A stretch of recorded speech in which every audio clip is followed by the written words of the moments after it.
accueilli. À bientôt. Je vais accueillir Jérémy. Salut Jérémy.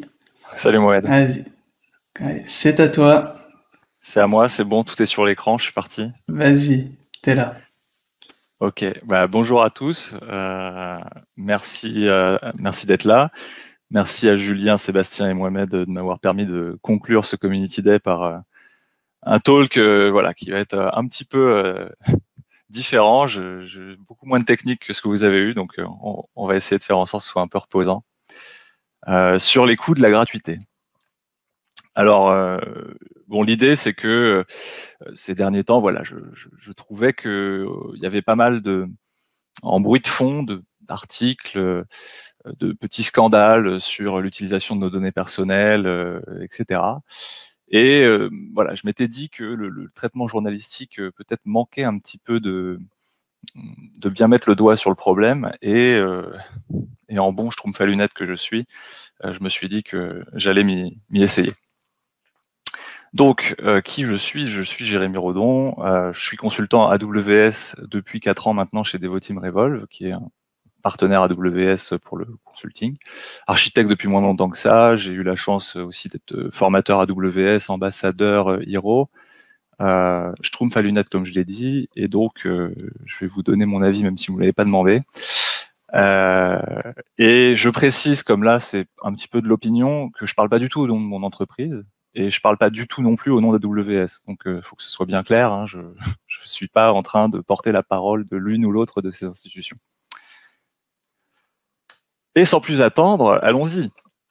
Donc, en première partie, je vous propose de faire les petites actualités récentes, alors actualités ou pas, qui m'ont poussé à faire ce talk et à être devant vous ce soir.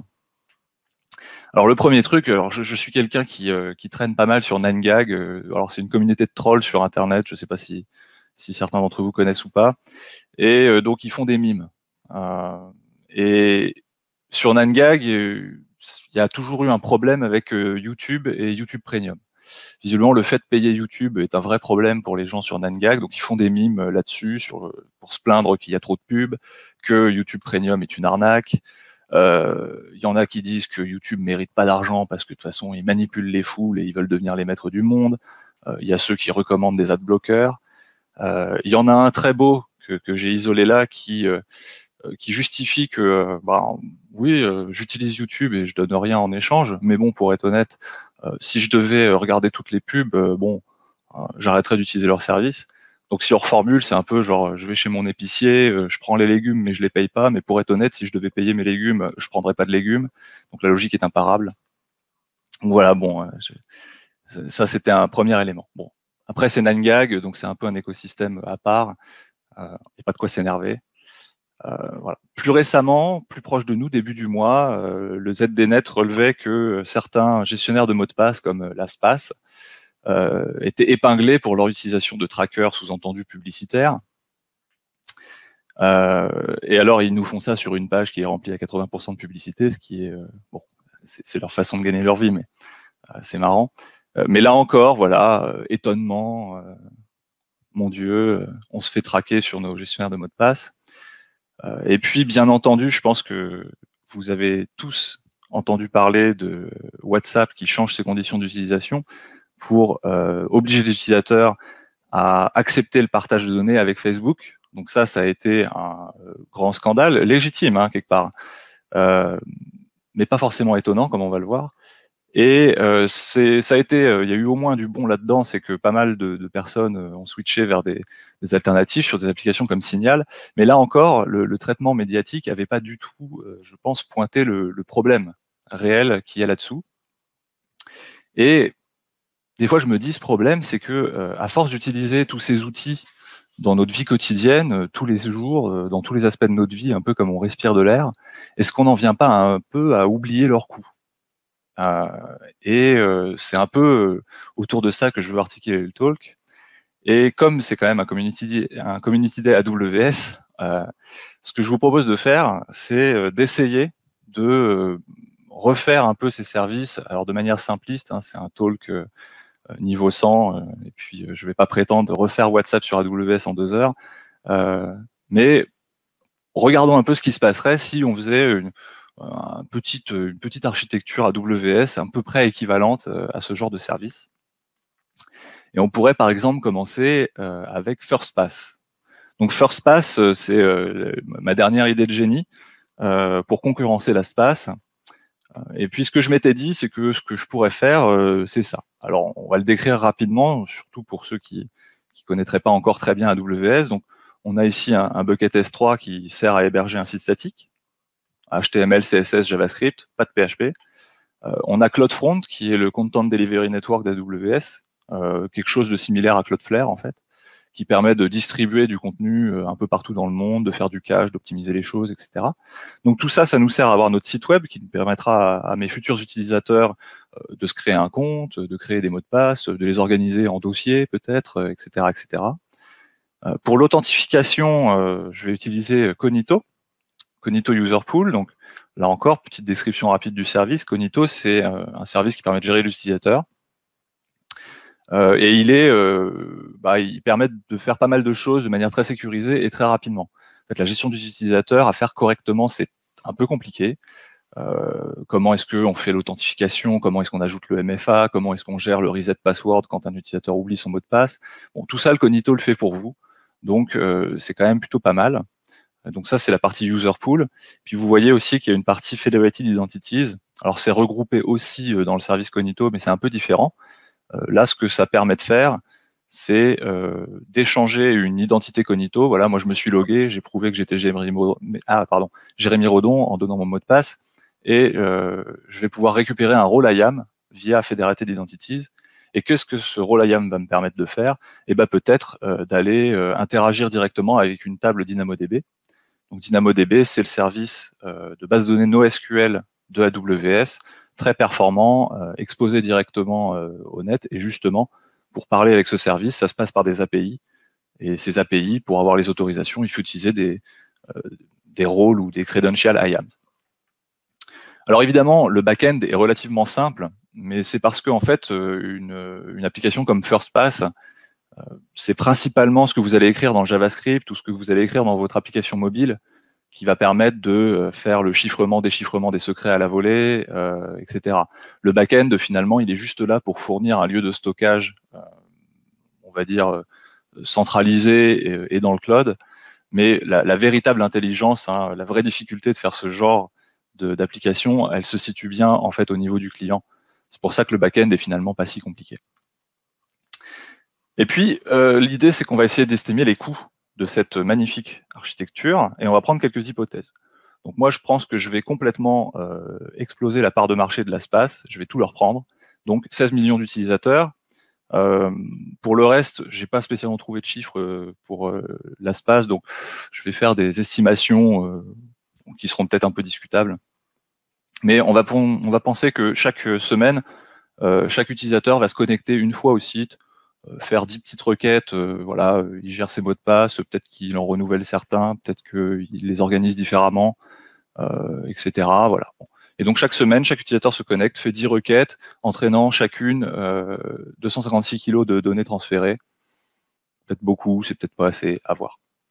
Je pense que chaque jour, chaque utilisateur va utiliser 10 secrets, donc il va utiliser mon service pour se connecter à 10 sites web quelque part. Et puis, chaque mois, on va avoir une création ou un renouvellement de secrets. Voilà. Et en moyenne, on va avoir 10 secrets par utilisateur. Bon, celle-là, je pense qu'elle est un peu sous-estimée, mais c'est pas grave. L'idée, c'est pas d'avoir des hypothèses vraiment réelles, c'est juste qu'on soit d'accord dessus et qu'on voit où est-ce qu'elle nous mène.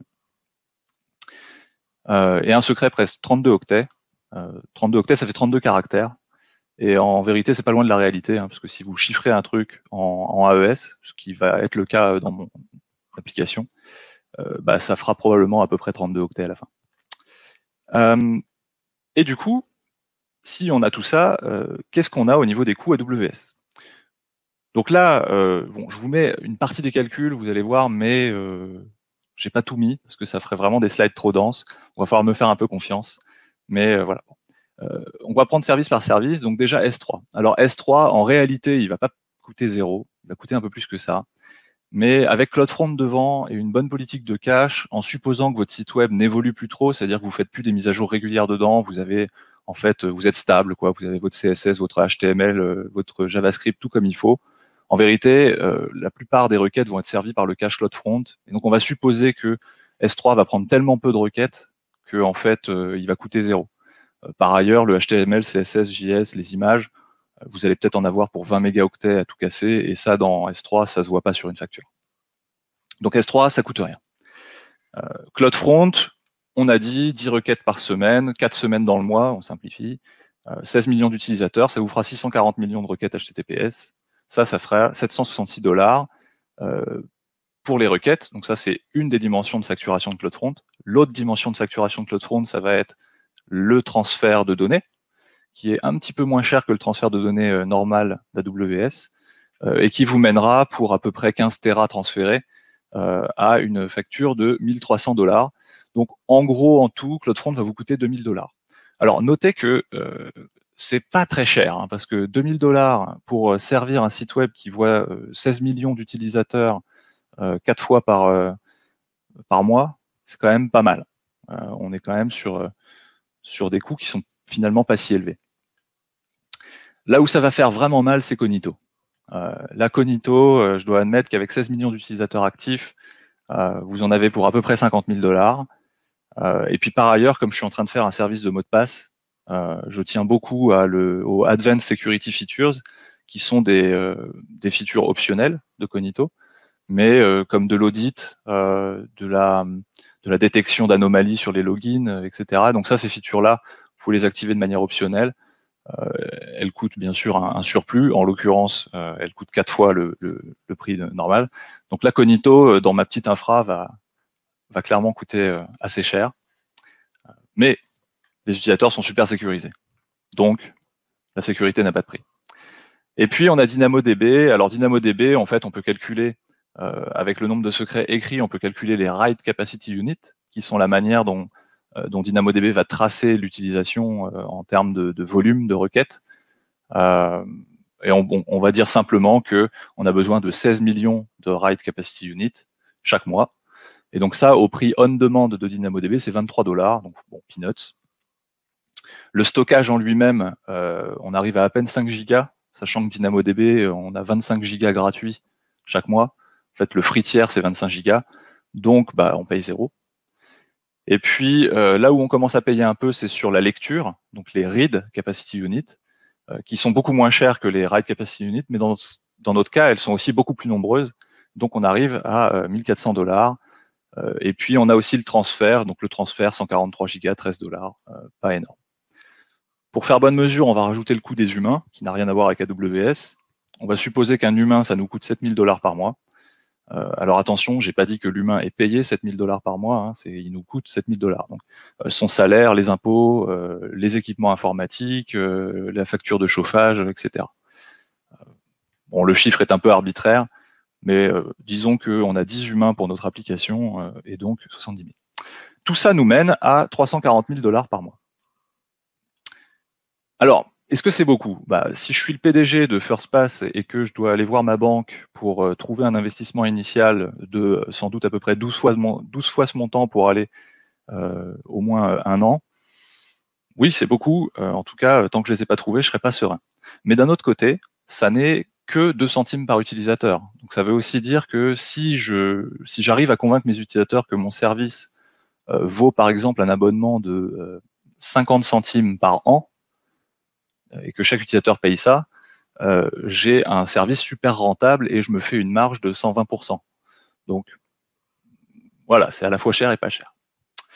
Bon, faisons l'exercice sur quelque chose d'un peu plus compliqué. L'autre idée de génie que j'avais, c'était de remplacer WhatsApp et de créer le WooZapp. Alors, WooZapp, j'ai réfléchi à une petite infra un petit peu différente de la première, un peu plus compliquée. Bon, je vais garder Cognito, parce que j'aime bien Cognito, pour la gestion des utilisateurs. Ce qu'on a ici, c'est API Gateway. Alors, certains des collègues précédents en ont parlé un petit peu. API Gateway, en fait, il y a plusieurs modes. On vous a pas mal parlé des API REST, donc qui permet d'exposer un endpoint d'API REST. Il permet aussi de faire de la WebSocket. Donc les WebSockets, c'est un protocole qui va vous permettre d'établir des connexions stateful entre un client et API Gateway. Donc des connexions qui vont persister, qui vont permettre d'envoyer des messages bidirectionnels. Donc le client peut envoyer des messages et vous pouvez envoyer des messages au client. Et ça, c'est important parce que, évidemment, si je veux remplacer WhatsApp, moi, ce que j'ai compris dans mon étude de marché, c'est que les utilisateurs veulent absolument avoir le message dans la seconde qui suit son envoi. Ils ne peuvent pas accepter qu'il y ait juste une vérification toutes les 2 minutes ou 3 minutes de est-ce qu'il y a des nouveaux messages. Il faut vraiment que ce soit instantané, c'est important pour les utilisateurs. Donc, WebSocket, pas le choix. Et on aurait un chemin où l'utilisateur pousse un message, ça déclenche une lambda qui inscrit ça dans une table DynamoDB. La table DynamoDB, elle a une fonctionnalité qui s'appelle DynamoDB Stream, qui permet en fait de générer des événements, des messages, à chaque fois qu'il y a une nouvelle écriture dans la table. Et donc, je peux me servir de ça pour déclencher une autre lambda qui, elle, va aller avertir le destinataire que hey, tu as reçu un nouveau message et va lui envoyer le message. Donc ça fait un petit circuit assez facile pour s'échanger des messages. Et puis, on a quand même aussi une partie images et vidéos. C'est important de s'échanger des images et des vidéos. Et ça, on ne peut pas aller les mettre raisonnablement dans une table DynamoDB. Je crois que c'est Pascal ce matin qui soulignait que DynamoDB, c'était pas vraiment fait pour stocker de la donnée en masse. Et les images et les vidéos, ça pèse un peu quand même. Bon, par ailleurs, il y a une limite à la taille d'un enregistrement DynamoDB qui fait que c'est pas compatible avec une vidéo. Donc pour ça, je vais utiliser un bucket S3. Et vous ne le savez peut-être pas, mais les buckets S3 ont une feature assez sympa, qui est le presign d'URL. Alors en vérité, tous les services ont cette feature, mais là on va se concentrer sur S3. L'idée est la suivante, c'est que j'ai l'URL d'un objet dans S3, et normalement, seul moi, propriétaire du bucket, peut accéder à ce bucket. Et ce que j'aimerais, c'est donner la capacité à quelqu'un temporairement d'y accéder. Et ce que je peux faire, en fait, c'est moi qui ai les accès, je vais en fait pré-signer une requête post par exemple, et je vais pré-signer cette requête et je vais transférer une URL pré-signée à cette personne que je veux, qui doit avoir l'accès temporairement. Et grâce à cette URL pré-signée, elle pourra faire son post alors qu'elle n'a pas spécialement d'accès à mon compte AWS ou à S3, mais juste la possession de cette URL lui permettra, pour un temps défini, de faire l'upload. Et puis, je pourrais utiliser le même système pour aussi transférer, une fois que l'objet est uploadé, et ben, le destinataire, on pourra lui transférer aussi une presign d'URL pour aller chercher l'objet. Donc ça peut marcher dans les deux sens, pour faire des posts ou pour faire des get. Donc voilà, ça c'est une API Gateway classique qui va nous faire ça avec une lambda derrière. Et voilà. Bon, évidemment, si je devais vraiment implémenter ça, ce serait probablement un peu plus compliqué et il y aurait sans doute des tas de problèmes que on ne découvre pas en faisant juste un schéma. Je ne vais pas prétendre que je peux refaire WhatsApp en 2 heures, c'est pas possible. Mais bon, ça nous donne un début et ça nous donne quelque chose sur lequel un petit peu réfléchir. Alors, quelques hypothèses supplémentaires. On va garder les images et les vidéos pendant 2 mois et après on les efface définitivement. Les messages, on va les garder 1 an dans la table DynamoDB. Bon, voilà, pourquoi pas. Et puis, comme là encore, je suis très ambitieux, je pense que je vais complètement éclater WhatsApp et WhatsApp va devenir la nouvelle appli à la mode. Donc, je vais avoir 1,5 milliard d'utilisateurs. Chaque jour, je vais supposer que chaque utilisateur envoie à peu près 10 messages qui font 512 octets chacun. Alors, ça peut paraître beaucoup, mais en vérité, j'ai aussi tout le chiffrement de bout en bout qui n'apparaît pas là, mais que mon application fait, qui ajoute de l'overhead, qui ajoute des échanges, on va dire, en background. Donc, tout ça mis ensemble, on va dire que finalement, c'est pas si réaliste d'avoir 10 messages par jour. On va dire que chaque semaine, on envoie 2 photos qui font 20 kilos chacune. Et on va dire que chaque année, on envoie une vidéo qui fait 20 mégas. Et avec tout ça, qu'est-ce qu'on obtient? Alors, je vais tout de suite éliminer Cognito. Bon, Cognito, il coûtait déjà cher avec 16 millions d'utilisateurs. Vous vous doutez qu'avec 1,5 milliard, ça va être un petit peu plus encore. Et donc, avec 1,5 milliard d'utilisateurs actifs dans Cognito, on obtient 3 millions et demi de dollars par mois. Comme là, l'authentification n'est pas spécialement le cœur de mon application, je ne vais pas mettre les advanced features. On va conserver le Cognito de base. De toute façon, vous allez voir que ce n'est pas ça qui coûte le plus cher. Ensuite, on a la REST API Gateway. Donc ça, c'est facturé sur 2 dimensions. Il y a une dimension du nombre de requêtes. Donc là, ça va être pour générer les présignes d'URL, donc c'est en rapport avec le nombre de photos et de vidéos que mes utilisateurs vont envoyer. Pour chaque photo vidéo envoyée, vous voyez qu'il y a un x2 à la fin, bah, c'est parce que il va y avoir une fois pour poster, puis il va y avoir aussi une génération pour rechercher. En général, si je poste la photo, c'est que quelqu'un va la récupérer. Donc tout ça me mène à avoir en gros 24 milliards de requêtes mensuelles, soit 62 000 $. Et puis pour le transfert, on va avoir pour à peu près 3 Tera de transfert à envoyer juste des URL, hein. C'est pas les photos elles-mêmes ou les vidéos, hein. Là c'est juste envoyer des URL à droite à gauche. Et donc on va avoir pour 3 Tera.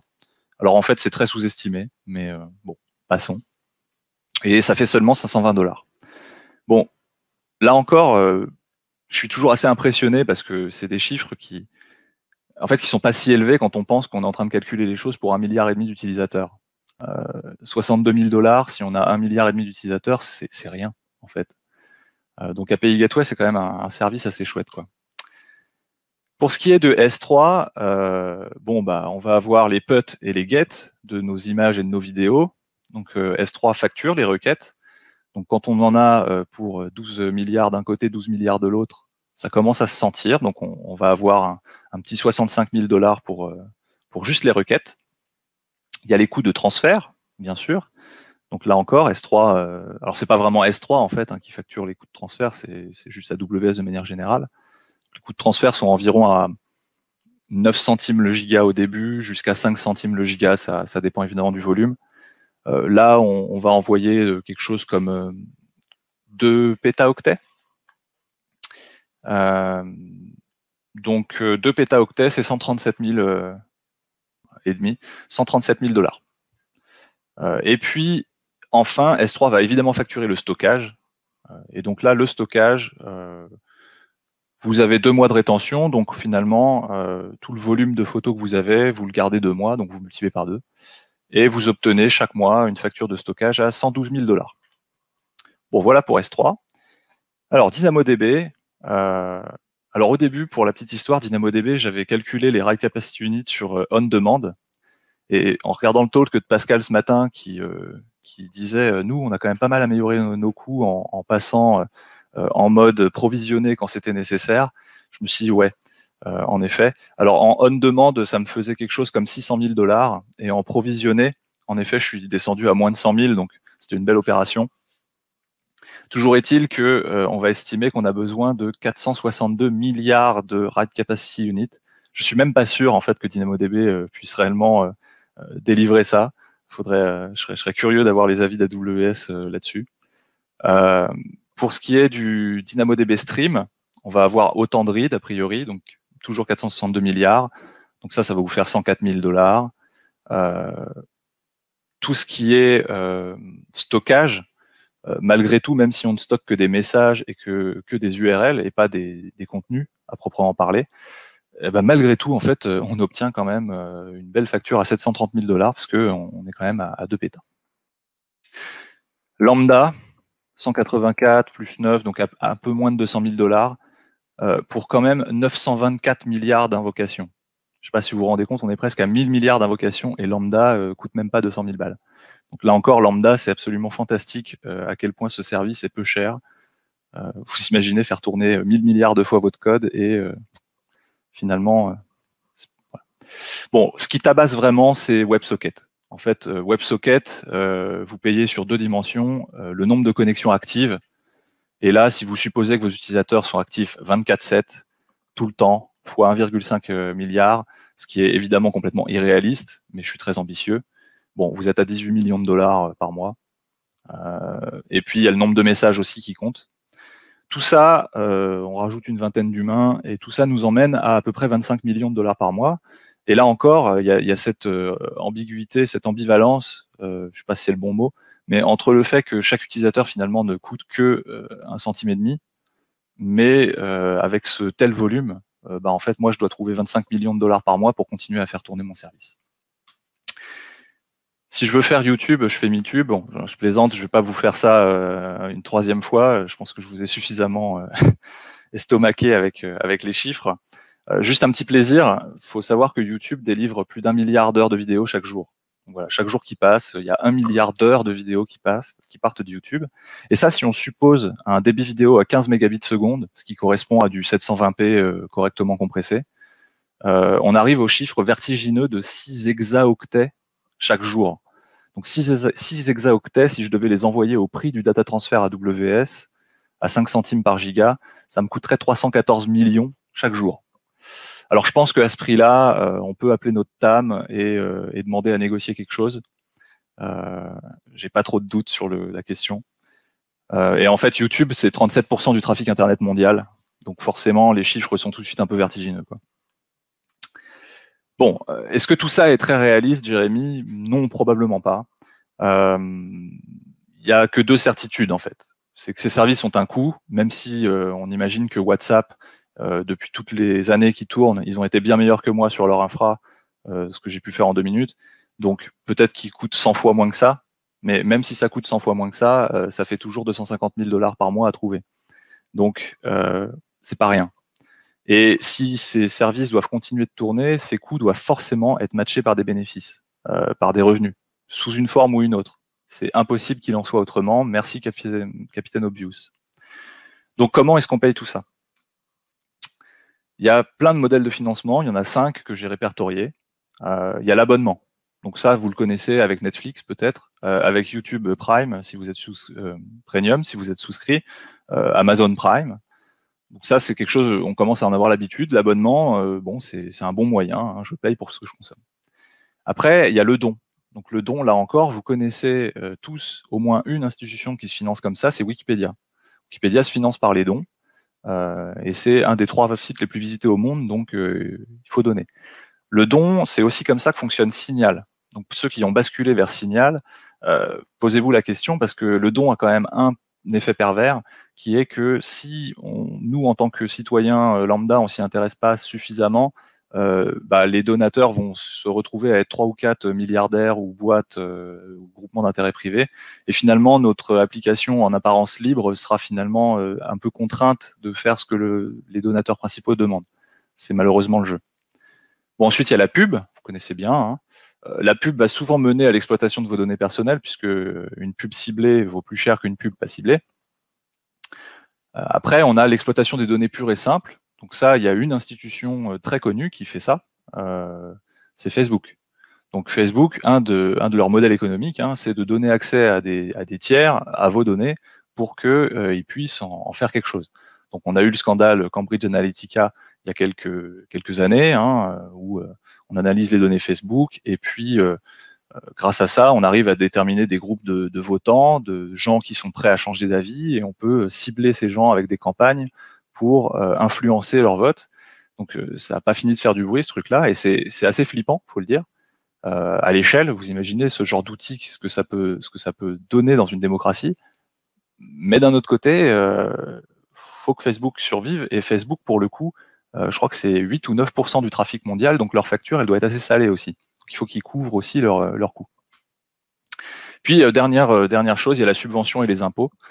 Donc ça, en France, on commence à le voir un petit peu chez les youtubeurs qui commencent à réclamer un petit peu ça. Bon, la subvention et les impôts, en vérité, c'est juste un abonnement déguisé, sauf qu'au lieu que vous choisissiez de vous abonner à un service qui vous plaît, vous êtes juste tous abonnés, que vous consommiez ou pas. Bon, je suis pas sûr que ce soit vraiment la solution. En tout cas, je pense qu'il faut vraiment que tous, et peut-être nos enfants principalement, on prenne l'habitude de toujours se demander, ok, ce service que j'utilise, comment il se finance?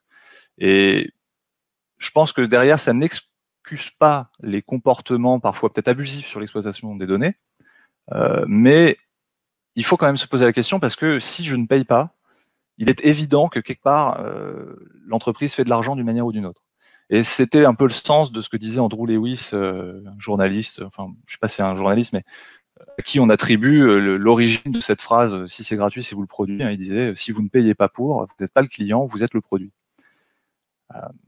Et je conclurai en disant que la législation, le fait de créer des lois autour du sujet, comme le fait l'Europe, c'est nécessaire. Je pense qu'il y a tout un champ où il faut réguler, notamment quand je m'abonne à Netflix. Si derrière j'apprends qu'en plus ils revendent mes données au plus offrant, bah, je pense que je suis légitimement en droit de m'attendre à mieux que ça. Mais légiférer et juste interdire l'exploitation des données ne résoudra pas le problème du financement. Un service comme WhatsApp va devoir trouver, si mon estimation est bonne, et elle l'est sans doute pas, mais un service comme WhatsApp doit trouver 25 millions par mois. Voilà, ça c'est la base. Et donc, comment ils font? Et donc voilà, et je pense que dans notre société qui va de plus en plus vers ce genre de service, bah, il est vraiment nécessaire que tous, on se demande un peu comment est-ce qu'on veut payer ces services, parce qu'il est sûr que quelqu'un, à un moment, va devoir payer, d'une manière ou d'une autre. Voilà, merci pour ceux qui ont écouté jusque-là. J'espère qu'ils étaient encore nombreux. Je suis prêt à prendre des questions. J'ai un tout petit peu dépassé, je suis désolé. Et puis, je vais traîner un peu dans le... 31, c'est pas mal. Merci Jérémy pour ce reportage poignant sur sur la réalité du financement occulte des services gratuits. Je suis sûr que ça fera couler pas mal d'encre. Mais merci, c'est bien d'avoir un peu des fois ce genre d'avis qui est au-delà, qui est Je vous avais prévenu. Hein. C'est pas pour les médias. Bon, je te remercie. Du coup, comme il est 30, on n'a pas le temps pour cette petite séance de questions-réponses, mais évidemment, tout le monde peut te retrouver sur le Slack pour répondre à tes questions. Le lien devrait revenir tout à l'heure, mais n'hésitez pas à aussi donner une appréciation sur le talk de Jérémy et sur ses prédécesseurs. Merci Jérémy.